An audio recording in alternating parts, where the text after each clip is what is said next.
And first of all, pay the condolence from Karachi media, your mother. And then, what is the goal of this whole camp? What is your personal strategy? So it's very much a white ball camp for us with a T20 focus.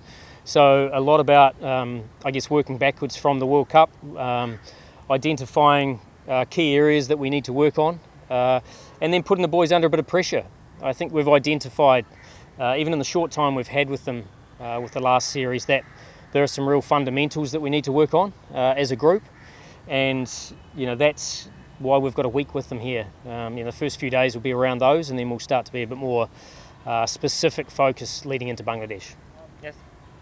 Mike, there's been speculation on social media that you have talked to Babar Azam regarding doing wicket keeping in the T20 format. So, is there any chat regarding that or not? And talk us about the involvement of the head coach in the selection, because the previous two coaches that has been left Pakistan side, they said that they are not designated with the selection. They are not allowed to play their role in the selection. So, talk about the Babar and the selection. Sure. Firstly, Babar Azam is not seen as a wicket-keeping option. No, I'm not sure where that came from, but I have heard that speculation around. Babar is competing for one of the opening positions at the moment. Obviously, we have Faka and Siam in those two roles at the moment, so he's competing for that. And I think, secondly, from a selection point of view, I am part of the selection panel. Yes, I am. And then the selectors or the selection panel select a squad of 20 players, and then the coach and captain present 15 to the chairman. There is a speculation about Shaheen Shah Afridi as well, that Mike Hesson told him to select one or two format. Do you told him about one or two format, or what is the future of working in T20 team?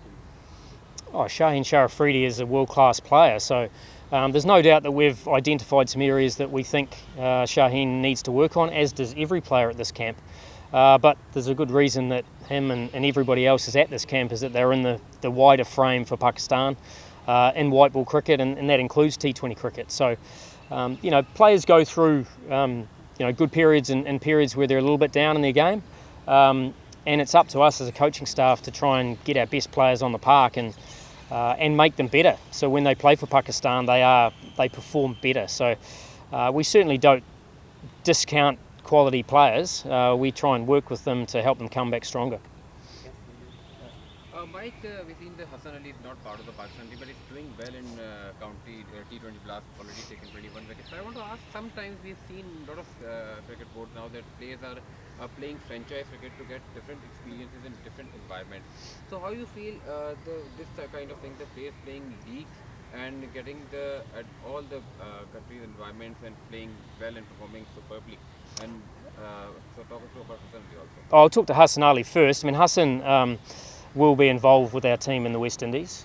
We've seen it as an opportunity for us to introduce Salman Mirza into the Bangladesh series, and that's in the Hassan Ali place, but not instead of him. It's just we know Hassan's playing cricket at the moment. He's playing very well, and we can provide an opportunity to another promising player, and then Hassan will come and join us again in the West Indies. So. I think the opportunity to play in countries that are very different to Pakistan is important for a player's growth. So whether it's be Australia, New Zealand, South Africa, England, those countries are very different than what we face in the facilities we can offer here. So that's one advantage other countries have too. When they send them to tournaments in the subcontinent, they start to grow. So certainly something we need to encourage, but make sure it fits within the international program. Hesson, Shaheen Shah Afridi has been left out. For what reason, you can elaborate better? Because he has just won the PSL as well, and Pakistan's bowling attack is quite quite thin. There is no experience in the bowling side. So does he can make it or not? What is the story behind it? Look, as I said, Shaheen is a high quality player. We obviously had we had Hassan Ali, and we had Harris Ralph and Abbas Afridi perform really well against Bangladesh. Obviously, one's injured with Harris Ralph. Hassan Ali we've seen as an opportunity to bring in Salman Mirza. But Shaheen will get his opportunity. But we want to make sure that Shaheen's also made some improvements to his game. So when he comes back in to the T20 side, he performs well. Hesson, obviously, we saw you working in the match with Babar Azam. He is obviously an asset and has performed well for Pakistan in T20 format.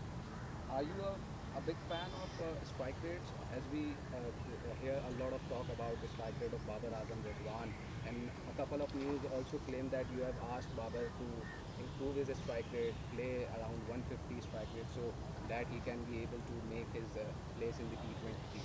I don't think I'll ask anyone to score at a 150 strike rate. I think that's unreasonable.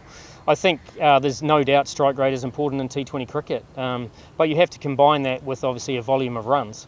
So we've got players, and there's a good reason why our ranking in T20 cricket is as low as it is because our strike rates from a batting point of view are not high enough. And we certainly made some shifts, as I said in that last series, to play a more expansive game of cricket and probably catch up with the rest of the world in terms of that's the way the modern game is. So Babar is one of many who has the ability to make those improvements, and I'm certainly here to work with him and help him. And the last month or so he's made some really good changes, and it's not a matter of going from 125 to 150, it's just a matter of increasing what you offer, because we're no doubt often 30 or 40 runs short with the bat, so we need to find a way of getting that. Last question. Yeah, Mike, this is just second day for camp. So actually what you are focusing on in the field for the promotion of the skills. And the second part of the question is that how you see the weather conditions over here in the camp. And the third one, what you have the expectation for the upcoming series against India?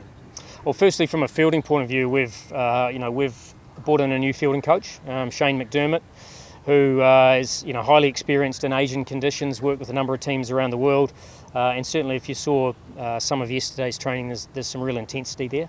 So a big part of our fielding is to increase the intensity and increase the athleticism in the field. What was your second part? Second part of the weather condition over here? Weather, look, it's actually pretty good. Like when I left Lahore, it was 48 degrees about 3 weeks ago, so this is impressive. And third part of what you have the expectation for the upcoming series against Oh, look, against Bangladesh first, going to Mirpur, it's going to be a challenge. It'll be humid. We're obviously practicing on surfaces where the ball's going to turn, and it's going to challenge our batting, in particular against slow turning wickets. So, Bangladesh in their own country are far harder than they are away from home. So we expect a big challenge. Thank you so much.